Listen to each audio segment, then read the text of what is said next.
kéde papòdà bàbá wa nínú Olúwa Primate Prophet Emmanuel Alaba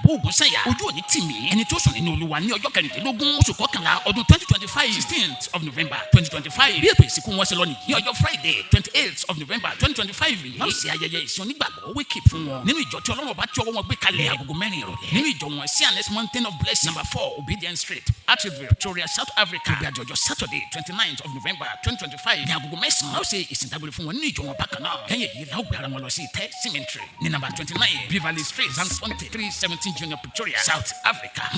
Ó dìgbà o bàbá wa Primate Prophet Emmanuel Alaba Oju-o-ni-ti-mi bàbá Oju-o-ni-ti-mi gbogbo ọmọ ìjọ tí Ọlọ́run bá tí ọwọ́ yín gbé kalẹ̀ ní Malaysia South Africa àti ní orílẹ̀-èdè Nàìjíríà ni wọ́n ṣèdárò yín o àbò nínú rẹ̀. Your good legacy and spiritual guardians shall remain in our hearts. Bàbá nígbà tí ẹ wà láyé Musa ẹlẹ́rìí yín bí mo bá kì í sí ìjẹsàmúdù àpọ̀nàdà ọmọ ẹlẹ́ni àtẹ́ẹ̀ká ọmọ ẹlẹ́ni ẹ̀wẹ̀lẹ̀ ọmọ wa ọmọ ẹkùn ọmọ olóbì kan wọ́wọ́ tiriwọ́ ọmọ olóbì kan wọ́wọ́ tiriwọ́ ọmọ olóbì kan àjàsowó bẹ́ẹ̀ mo tún lè kí ọ sí ẹ̀gbọ́n mọ ní sàbí àgbóngbò àkàlà ọmọ àjọgbẹ̀rún mọ̀jọ̀gbẹ̀kọ ẹ̀rú ní sinmi ẹ̀kọ́ kì í sìn yàn lórúkọ aya ọmọ ẹbí àti ọ̀rẹ́ pẹ̀lú àwọn ọmọ ìjọ ló wí pé bàbá rere máa sùn láyọ̀ olùgbàlà.